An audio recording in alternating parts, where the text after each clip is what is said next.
Okey, Assalamualaikum warahmatullahi wabarakatuh. Okey, pada hari ini cikgu akan membincangkan dengan para pelajar tingkatan 5 bab ubahan subtopik yang pertama iaitu ubahan langsung bagi silibus matematik KSSM tingkatan 5. Okey, untuk pengetahuan para pelajar, dalam ubahan langsung ada 3 standard pembelajaran. Yang pertama adalah untuk menerangkan maksud ubahan langsung. Yang kedua, menentukan hubungan antara 3 atau lebih pemboleh ubah bagi suatu ubahan tercantum. Dan yang terakhir adalah menyelesaikan masalah yang melibatkan ubahan langsung. Okey, untuk para pelajar yang kali pertama mendengar perkataan ubahan langsung, sudah pasti anda tertanya-tanya apakah maksud ubahan langsung. Jadi cikgu berikan satu situasi yang biasa berlaku dalam persekitaran kita pada hari ini. Jadi kalau anda lihat, ini adalah gambar chef yang sedang menyediakan hidangan makanan. Jadi kita buat andaian di sini, sekiranya 5 cawan beras untuk 10 hidangan, maka 10 cawan beras adalah untuk 20 hidangan. Jadi kat sini kita ada kuantiti bilangan cawan beras dengan berapa hidangan yang mampu disediakan. Jadi inilah konsep hubungan ubahan langsung. Secara definisinya kita akan lihat sebentar lagi. Jadi secara amnya definisi ubahan langsung adalah menerangkan perkaitan antara dua pemboleh ubah dengan keadaan apabila satu pemboleh ubah Y bertambah, maka pemboleh ubah X juga bertambah pada kadar yang sama dan sebaliknya. Hubungan ini juga ditulis sebagai Y berubah secara langsung dengan X. Jadi kalau kita lihat contoh cikgu sebentar tadi, perkaitan 5 cawan beras akan mampu menyediakan 10 hidangan. Jadi apabila kita lihat 5 cawan beras berganda 2 kali ganda menjadi 10 cawan. Jadi pemboleh ubah yang lagi satu iaitu bilangan hidangan juga berubah kepada 2 kali ganda daripada 10 kepada 20. Okey, apa yang penting dalam ubahan langsung? Saya yakin para pelajar akan jumpa pernyataan ini di dalam buku teks yang menyatakan bahawa bagi suatu ubahan langsung, Y berubah secara langsung dengan X boleh ditulis sebagai Y. Okey, ini adalah simbol perkadaran. Nampak tip bistari di sini merujuk kepada adalah berkadaran dengan. Jadi Y berkadaran dengan X. Okey, dalam bentuk hubungan ubahan, maka Y sama dengan KX dalam bentuk persamaan dengan keadaan K ialah pemalar. Jadi ini adalah kuantiti Y dan X. Secara umumnya, bagi suatu ubahan langsung, Y berubah secara langsung dengan X kuasa N. Boleh ditulis sebagai Y adalah berkadaran dengan X kuasa N dalam bentuk hubungan ubahan. Okey, Y juga adalah K darab X kuasa N dalam bentuk persamaan dengan keadaan N sama dengan 1, 2, 3, 1/2, 1/3 dan K ialah pemalar. Okey, bagaimana pula dalam bentuk graf? Graf Y melawan X kuasa N ialah satu garis lurus yang melalui asalan. Jadi cikgu highlight dekat sini. Dalam bentuk graf, bentuknya adalah suatu garis lurus. Pelajar kena ingat, mestilah melalui asalan. Jadi nilai K-nya adalah nilai kecerunan garis lurus tersebut. Okey, cikgu percaya dalam kalangan kita ada yang berasa keliru secara definisi sebentar tadi. Jadi saya sediakan di sini tips untuk pelajar. Okey para pelajar, apa yang penting apabila anda jumpa dalam soalan pernyataan yang seumpama seperti ini iaitu Y berubah secara langsung dengan X? Langkah pertama, cikgu highlight di sini, anda perlu tulis 3 perkara ini. Apa dia? Iaitu yang pertama, Y adalah berkadaran dengan X kuasa N, iaitu dalam bentuk hubungan ubahan. Yang kedua, Y sama dengan KX kuasa N dalam bentuk persamaan. Dan para pelajar juga perlu rajinkan diri untuk tulis K sama dengan Y per X kuasa N. So, kita ambil daripada sini juga para pelajar. Kenapa cikgu minta para pelajar untuk rajin menulis? Kerana pada langkah kedua kita akan cari nilai K daripada maklumat soalan. Bagaimana nak cari nilai K? Kita akan gantikan nilai Y dan nilai X ke dalam persamaan untuk mendapatkan nilai K. Nilai ini biasa akan diberi dalam soalan. Dan langkah ketiga, para pelajar perlu tulis dalam bentuk persamaan. Kadang-kadang soalan hanya setakat ini. Jadi langkah 1, 2, 3 adalah wajib. Okey, tetapi kadang-kadang ada soalan lanjutan. Jadi langkah seterusnya, kalau ada soalan lanjutan, kita perlulah menjawab mengikut kehendak soalan. Jadi bahagian ini adalah sangat penting yang para pelajar boleh apply di dalam Dewan Peperiksaan ketika menjawab soalan. Okey para pelajar, sebelum kita pergi kepada bentuk soalan, kita lihat sedikit di sini.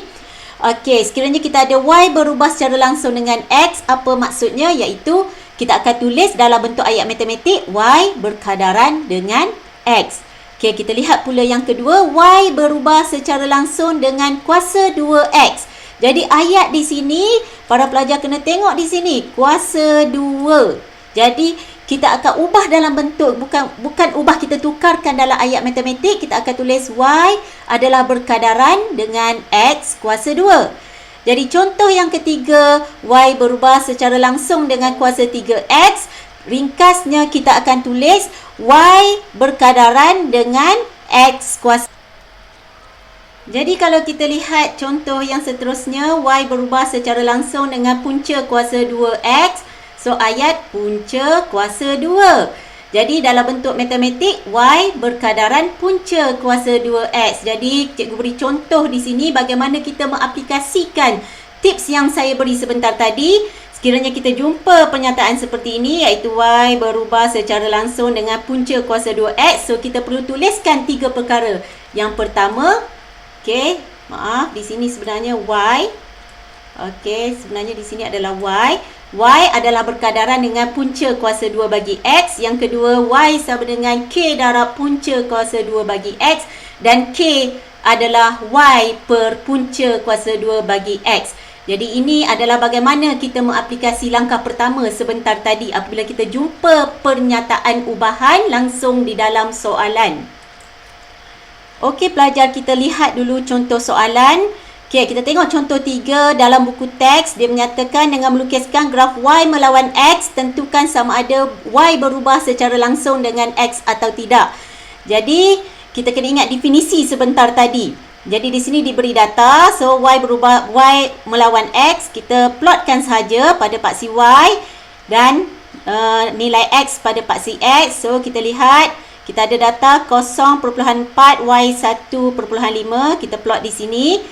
X 0.8, Y 2. So, X 0.8, Y-nya adalah 2.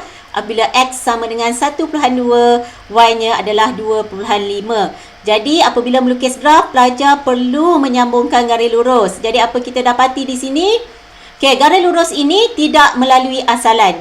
Jadi, Y tidak berubah secara langsung dengan X. Kerana sebentar tadi dengan jelas menyatakan okey, graf Y melawan X adalah suatu garis lurus yang melalui asalan.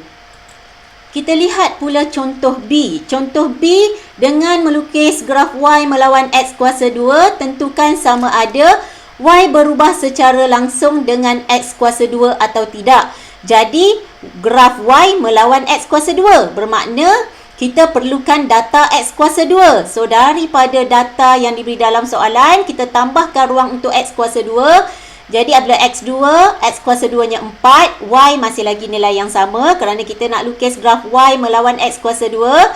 Apabila X3, X kuasa 2-nya adalah 9, Y-nya adalah 18, X4, X kuasa 2-nya adalah 16, nilai Y-nya adalah 32 dan apabila X5, Y50, X kuasa 2-nya jadi 25, Y50.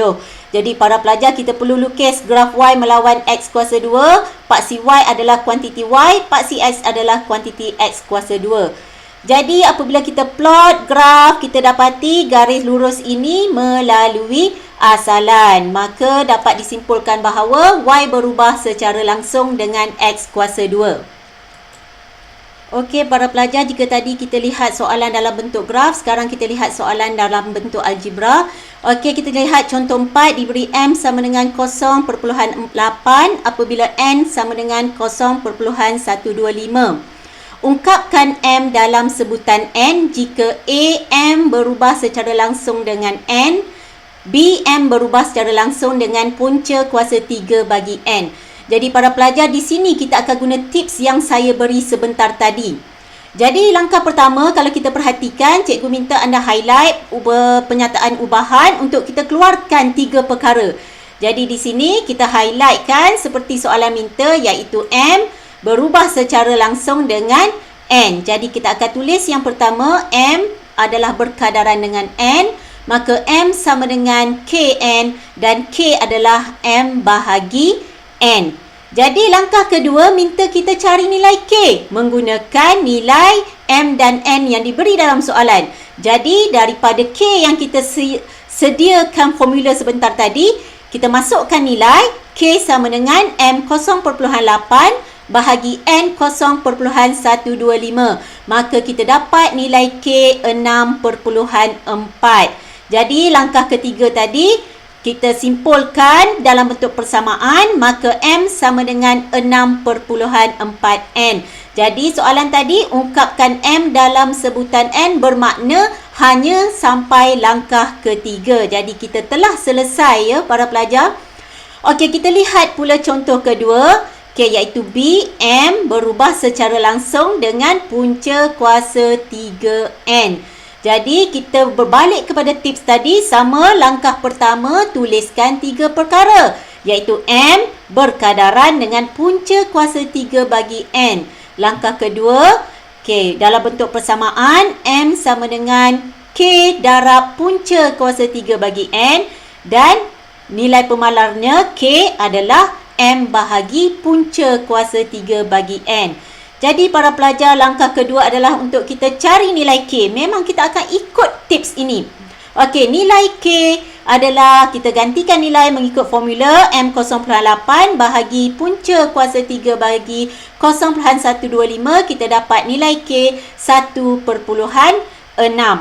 Maka langkah ketiga, gantikan dalam bentuk persamaan M sama dengan 1.6 darab punca kuasa 3 bagi N. Soalan minta setakat ini saja, maka kita telah selesai dan saya telah tunjukkan bagaimana tips ini berfungsi atau boleh digunakan setiap kali kita menjawab soalan ubahan dan khususnya di sini ubahan langsung. Okey, kita lihat pula contoh 6. Diberi Y berubah secara langsung dengan X jika Y sama dengan 0.14 apabila X sama dengan 0.2. Hitung nilai Y apabila X sama dengan 5. B, X apabila Y sama dengan 0.875. Jadi setiap kali memang kita akan guna pakai tips yang saya beri. Jadi langkah pertama kita highlightkan di sini, kita cari pernyataan Y berubah secara langsung dengan X. Maka kita keluarkan 3 perkara tadi, iaitu Y berkadaran dengan X, Y sama dengan KX, K sama dengan Y per X.